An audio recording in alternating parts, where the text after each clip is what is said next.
All right, so this is the last video for chapter 2. It's chapter 2, part 2, starting at slide number 41 or 42. Okay, so our last macromolecule to talk about is nucleic acids. And even though it's not on our nutritional labels, everything that we eat, plant or animal sourced, has nucleic acid in it because it was a living thing. Okay, so what is a nucleic acid? It's a large organic molecule, one of the largest ones we have, found in the nucleus of each cell, and it stores and processes information. Deoxyribonucleic acid is the full term that you probably just know as your DNA. And this is going to determine your inherited characteristics from your parents. So the DNA exists in chromosomes. And so you got half of your chromosomes from your mom and half of your chromosomes for your dad. So for some of the proteins and traits, you're going to see things that look like your mom, and other ones you're going to see that look like your dad. Okay. Now the purpose of DNA is it's actually a giant cookbook. It is a recipe book for telling your cells how to make every single protein that you will ever need. And so DNA directs protein synthesis. And since enzymes are proteins, then the DNA also actually controls enzyme production. And of course, enzymes control metabolism, so DNA ultimately just controls your metabolism. Now, there is another nucleic acid known as ribonucleic acid. So what do you think the difference is between ribo and deoxyribo? The deoxy is missing one oxygen compared to it. Okay, now ribonucleic acid, it also exists in the nucleus and some out in the cytoplasm, and it has a more hands-on role in protein synthesis. It's going to be the message that we copy the DNA into. It's going to actually make the protein making factory called the ribosome, and it's going to bring each of the amino acids to the ribosome to be joined together. So it's definitely more involved in the protein synthesis than even the DNA is. Now, they're made of a monomer called a nucleotide. So remember, each of our macromolecules has a monomer, and the monomer for the nucleic acids is the nucleotide. To build a nucleotide, you have a pentose sugar. That means it has 5 carbons, right? That pentose sugar is either going to be deoxyribose or ribose. Attached to that sugar is going to be a phosphate group. That's one of those chemical functional groups. And also attached is going to be a base that has nitrogen in it. So we call it a nitrogenous base. And there are 5 different nitrogenous bases. 4 of them for DNA, and then we substitute a new one when we do RNA.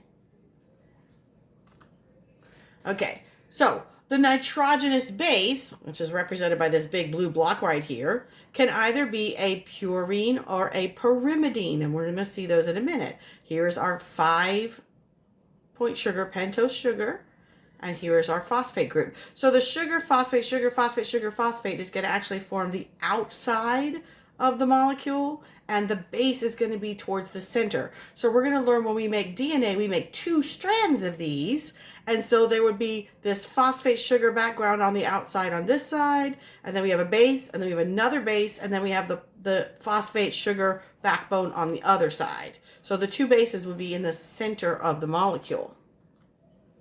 So the purines are adenine and guanine. And again, you're never going to have to write a formula for me, just showing you what they look like. Adenine and guanine are the purines, and the pyrimidines are cytosine, and then thymine is only used in DNA, and uracil is only used in RNA. In fact, what we do is anywhere we would have had a T in DNA, we put a U when we're building RNA. Now, in order to make DNA, we make 2 chains of nucleotides called complementary strand. And remember how I just told you how the bases face each other in the middle? Well, hydrogen bonds are what draw them towards each other and hold the opposing sides together. And when they do that and it turns, it becomes a double helix or a twisted double spiral. RNA does not have 2 strands. It only has 1 strand. So we don't ever have to worry about, the 2 sides. But it comes in 3 varieties. It comes in messenger RNA called mRNA, transfer RNA called tRNA, and ribosomal RNA called rRNA. Now, in DNA and in RNA, but in DNA we're definitely working with two different strands, we have complementary base pairs. So, one of the purines, which remember the purines are adenine and guanine, has to pair with a pyrimidine, and the pyrimidines are cytosine and thymine if we're in DNA, and uracil if we're in RNA. So what does this mean? Well, the purines, the adenine has two places for hydrogen bonds. The only pyrimidine that has a place for two is T in DNA. U has a 2 in RNA. So A adenine must always bond to thymine. G guanine has 3 hydrogen bonds. And the only one of the pyrimidines that forms 3 hydrogen bonds spots is cytosine. So cytosine has to bind to guanine. So we know the complementary base. So A must always be across from T in the DNA molecule. C must always be across from G. Now, if we're talking about RNA, then A would be bound to U. What does this tell us? Well, if I know the sequence of one strand of the DNA, I can tell you what the sequence is of the other one based on that complementary base pairing. It has to be the only other one it can bind to. So here is the DNA. Here's the double strand. So this would be an RNA. We just have a single strand. But let's look here. So A binds to T. See the 2 hydrogen bonds? G binds to C. 3 hydrogen bonds. T binds to A. C binds to G. C binds to G. A binds to T. C binds to G, or G binds to C. So they're forced to have their binding partner based on the number of places they can form a hydrogen bond attraction. So A is always with T or U. G is always with C. Okay, so this is a nice chart from your textbook that will tell you about the comparison between DNA and RNA. So again, which sugar they use, ribose, deoxyribose, which bases they use. RNA use A, G, C, and U. DNA uses A, G, C, and T. Size, number of nucleotides in a molecule. This seems pretty big, 100 to 50,000 for RNA. But look over here at DNA. It's always more than 45 million nucleotides. That's kind of crazy. Shape varies. In this one, in DNA, it's always a double-stranded helix. And the job is for RNA is to perform protein synthesis, and for DNA is to store genetic information that controls protein synthesis. Now, we also use nucleotides, not just in RNA and DNA, but we use them as our fuel molecules in our cells. So if I have, instead of adenine, if I just take that nitrogenous base and I start putting phosphates on it, it becomes adenosine.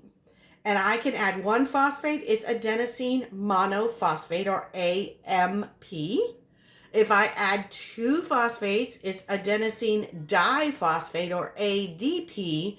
And if I add a 3rd phosphate, we get adenosine triphosphate. You guys have probably heard of that one before. That is ATP. That is the fuel that we use most often in our cells to power our reactions. And it is the energy stored in that 3rd phosphate bond that is a high energy chemical bond that can be released to do work in the cell. So again, adenosine monophosphate, AMP, is the nucleotide with 1 phosphate. Adenosine diphosphate, we have 2 phosphates. Adenosine triphosphate has the 3 phosphates. Now, there is an enzyme. Now, I'm going to teach you this now. If you ever see something with ASE at the end of it, that is telling you it is an enzyme. And what comes in front of the ASE tells you what it does. So, adenosine triphosphatase is the enzyme that works on ATP, so it's sometimes called ATPase, and takes off that 3rd phosphate and releases the energy. So it is the enzyme that catalyzes the conversion of ATP with 3 phosphates and lets go of one of those phosphates and makes it turn into ADP and releases energy.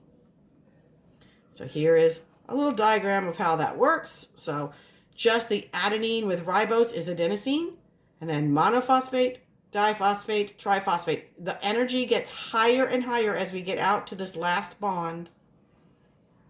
And that's our energy molecule. All right, guys. So that is the end of chapter 2. I'll see you in the next videos for chapter 3.